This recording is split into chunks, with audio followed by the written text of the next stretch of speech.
What's going on, everyone? Welcome to another exciting episode of Forever News!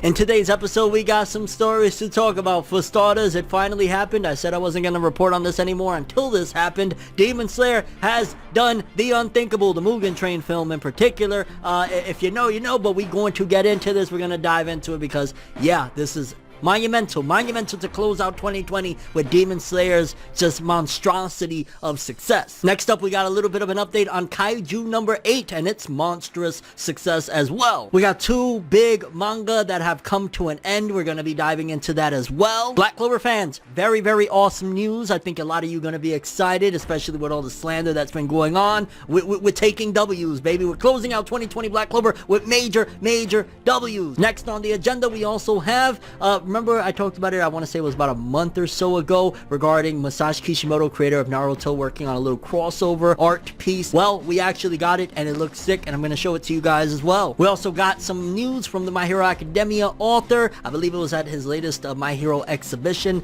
There was comments with him talking about the My Hero Academia manga ending. He already had spoke about that before, but we got a little bit more word on what he was referring to, and just in general, like, a lot of people are shooketh at the moment at the thought of, yo, My Hero Academia, like, what's going on here? Is it really ending? What's up? So we will be talking about that. Awesome news for Jujutsu Kaisen manga sales. I love to report on it because just like Demon Slayer is getting that explosion, Jujutsu Kaisen, which massively deserves success as well, is doing numbers. We'll get into it. We got a list of the top grossing franchises, media franchises in Japan, and in particular there's a couple of names on there that you might be shocked, so we're going to take a brief look at that one. Some, I want to say, potentially unfortunate news regarding the upcoming season of The Promised Neverland. You're going to want to stay tuned to this one because I don't know how I feel about this. This could be very bad. It could be very good. We'll get into it. And lastly, some One Piece news. You already know we're headed toward a pivotal stage of the manga, a landmark and all that jazz. And we got some information on what's about to go down with the franchise moving forward. So yeah, very packed house. But without further ado, people, let's jump into another exciting episode of Forever News! The only news source that provides anything and everything anime and manga related. And we don't bore you, baby. We get into the shits. Let's do it. I say we gonna do what we do, no matter how you move, make your move. That's how it be, though. Okay, people, so first on the agenda, let's talk some Kaiju number 8. Now, with one volume, if I'm not mistaken, and it just being released, like in one of my latest videos, I said like it was released months ago. If I'm not mistaken, it's only been like about a month maybe or so that Kaiju number 8 has released the volume, and it already has 430,000 copies in circulation. Do you understand how massive that is? Kaiju number 8 is going to be a massive hit, and again, that's just furthering the idea that I've been saying, that manga in particular, like those big jump titles, action titles in general, being geared more towards like an older demographic is where it's at, and that's the success that they're going to continue to see, because Kaiju number 8, for example, the main character is like, I believe in his 30s if I'm not mistaken, and that's a very big deal, especially for a shonen title. So Kaiju number 8, 430,000 copies in circulation. This is going to be huge and another game changer in the manga landscape. So shout outs to Kaiju number 8. If you're not reading, you might want to check it out. It's really good. 3 chapters a month. Awesome stuff. Next up, let's talk some manga that are ending. For starters, A Gravity Boys has ended in Weekly Shonen Jump number 5/6 with chapter 50. Yeah, I didn't expect this one to last that much longer anyways. Like, I haven't really heard that much good things. Sales weren't extravagant. I'm surprised that it lasted 50 chapters. To be honest with you, I think a lot of that is attributed to the sudden ending of series like Act Age and a lot of manga ending Chainsaw Man. Why it was able to last 50 chapters, because usually when you get to like the 50 chapter mark, you're probably gonna make it all the way to get that, you know, anime adaptation and all that stuff. But yeah, it's a shame. I always say it is a shame because, you know, that's the creator's dream and there's fans of it and stuff like that. But A Gravity Boys has ended, and another major series has ended by the creators of Death Note, Platinum, and by Oba Sugumi and Obata Takeshi. It ended in the February issue of Jump Square. The final volume 14 releases on February 4th alongside the new Death Note short stories volume. So that Death Note short stories that we talked about a couple weeks ago will be coming out alongside the final volume of Platinum End. And don't forget, Platinum End is getting an anime adaptation next year as well, so you can look forward to that. I'm going to wait for the anime adaptation. I'm not that like gung-ho about jumping into the manga again. I enjoyed it, but yeah, it's crazy that Platinum Men like didn't make as much noise. I thought it would have had an anime adaptation a long time ago. I thought things would have been different, but yeah, we'll see with the anime adaptation what's going to be next for these two creators, because when they work together, they make magic, and I've heard mixed things. Some people say they love Platinum Men, some people say it's horrible. We gotta wait and see, but yeah, two big juggernauts, especially Platinum Men, ending. And yo, Jump, they're just letting series go left and right. I don't know what's up. Next up, major news. It finally happened, people. Demon Slayer is the #1 highest grossing, or Demon Slayer Mugen Train, the #1 highest grossing film in all of Japan, all time. It has surpassed Spirited Away, and according to this report, it said at 10 a.m. local time in Japan, Demon Slayer has surpassed Spirited Away with $302 million worth of sales to become the biggest movie in Japan. After Spirited Away's impressive 19-year reign as box office champion, Demon Slayer has dethroned Hayao Miyazaki, and I respect Hayao Miyazaki immensely, but hey, it is what it is. Shouts out to Demon Slayer. I don't think we'll, in our lifetimes, and maybe I'll be wrong about this because I said the same thing about Attack on Titan, but I highly doubt we will ever see anything like this again in our lifetimes with the immense success that Demon Slayer has had. I mean, yo, you defeated the #1 19 years in a row, Spirited Away. If you're an anime fan, when you get into the thing, the first thing you start hearing about is the Ghibli films. Like, I can't even begin to describe the level of success that Demon Slayer Kimetsu no Yaiba has had. Is unheard of, unreal, an anomaly out of this world. Again, major praise and congrats to this franchise.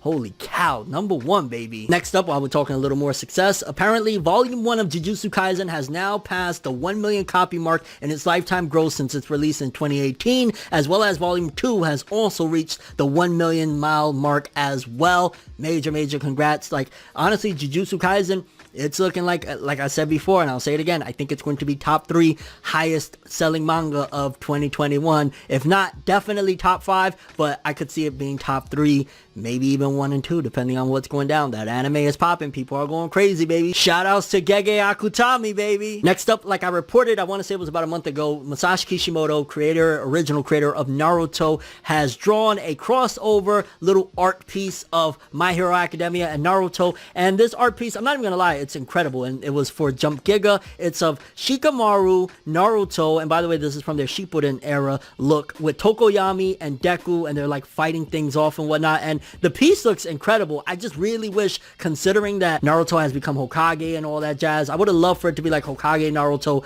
blocking everything from like Deku and like maybe Class 1A. That would have been insane, but maybe because Hokage Naruto technically was only showcased in the very last chapter, and that was like an epilogue, maybe they really wanted to represent Naruto and not something that Hokage Naruto is more so a staple of Boruto. But either way, really dope art. It makes me miss and wish that Masashi Kishimoto was the one behind the art on Boruto, because his art, man, I really miss it. It looks incredible. Next up, so a few days ago at Jump Festa, it was reported that My Hero Academia was heading towards its end, according to the creator Kohei Horikoshi. Well, we got more insight into some of those type of conversations regarding My Hero Academia ending.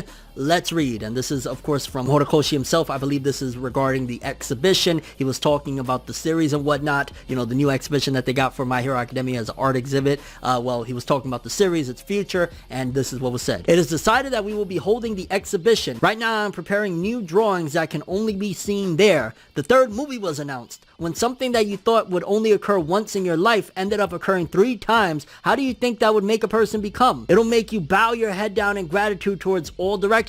Really, I would see grass and my tears would fall on its own. So strange. As for the main manga, the next volume marks the end of a part of the story. Me and Deku and the others are being plus ultra, so those who read up till now can enjoy the story until the end. Well then, take care. Don't forget to wash your hands and gargle. Sleep warmly. Bye. And to be honest with you, that just screams to me that like a major time skip is coming. Like him saying that like it's a part of the story is ending, and he could very well mean like that the story is going to be a little bit different moving forward, but I think that screams to me personally the academia portion is ending. We're going to get some sort of time skip, or the story's not even going to need to time skip that much in general, because again, there's not going to be a school aspect, and that's what he's referring to. Again, that's not confirmed, but based on him saying again that as for the main manga, the next volume marks the end of a part of the story, that screams to me time skip because of everything that happened in the manga and just the way it's worded. But again, maybe I'm off on that. Either way, I'm really excited for whatever My Hero Academia manga has next. 2020 has made me a very, very huge fan of this series. I was already a fan.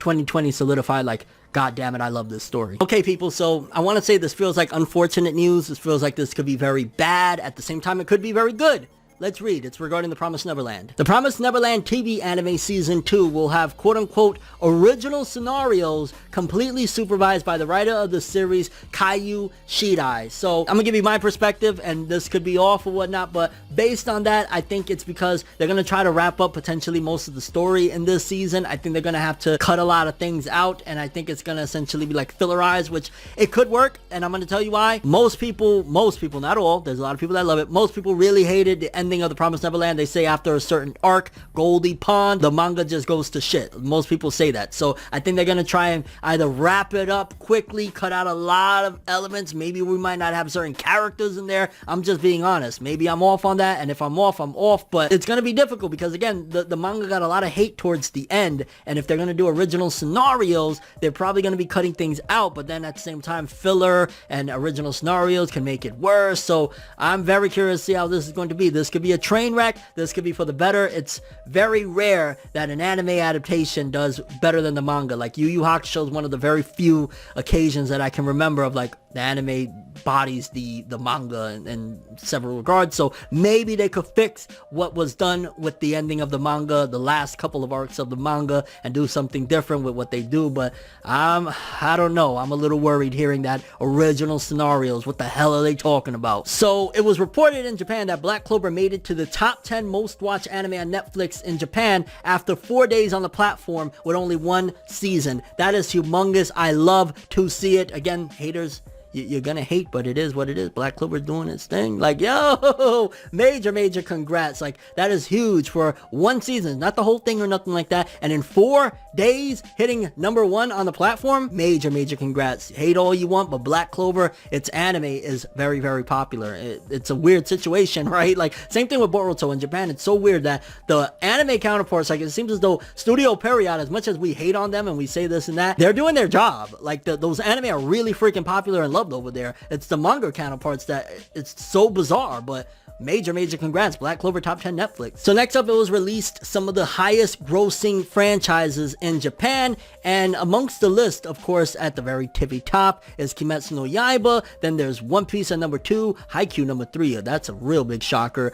Kingdom #4, and then you go down a little bit, Jujutsu Kaisen already #6. Amazing for Jujutsu Kaisen. Then you go down #8, My Hero Academia. #10, Promised Neverland. That's very shocking. They must have some great deals in place. Then you scroll down a little bit, and what really threw me off, I'm not even gonna lie, I was deadly shocked, is #20 is Black Clover, and 21 is Attack on Titan. And you would think that Attack on Titan would be way more of a higher profit, higher grossing, just everything than Black Clover. But Black Clover, not to toot its horn or whatever, but did amazing to outdo Attack on Titan, Spy X Family, which is blowing up, Fire Force, that people love its anime, Detective Conan. Like, shout outs to Black Clover. People always hating on the Clover, but it did its thing. And also shout outs to Attack on Titan, still after all these years doing great numbers, and everybody on that list in general. Like, I just love to see it. Like, a lot of my favorite series are doing well. And lastly, a little bit more One Piece news. Let's read. One Piece Chapter 1000 Commemoration Special Project will include Volumes 1 through 71 released for free until January 11th, new Vivre cards in production, release of the app Mainichi OP on January 4th with different One Piece features such as Nami's weather forecast, release of a new synopsis video of the series, broadcast of 5 anime episodes per week starting on January 15th until episode 13, and One Piece will be holding a worldwide character popularity poll that will start worldwide. Wow, they normally close these to Japan, so we can actually be a part of the voting for the One Piece popularity poll that will start on January 4th. People who cast their votes in physical postcards will give 10 points to the character they vote for, and those who vote online will give 1 point. So if you actually submit and send out the postcard, you give more points to your character. I might even add it into like my One Piece review of that week of 1000 if I get the opportunity. If not, 1001, me casting casting my vote. And ooh, I don't know who I'm gonna vote for. That's gonna be tough. Who would you vote for? Like, either way, yo, the fact that they opened that to worldwide, I might do an online one and a card. I'm just saying I got a double dip, give that 11 points. I'm just saying, watch, like, there's gonna be mad people sending in like 100 postcards to win. Like, this is gonna be crazy hype shit. But I'm very curious what you guys thought about all the stories we covered today. We covered a lot of ground and fairly quickly. It's not that long. Usually these videos be wild. But Demon Slayer surpassing Spirited Away, your thoughts on that? Kaiju number 8, great sales and only 1 volume so far.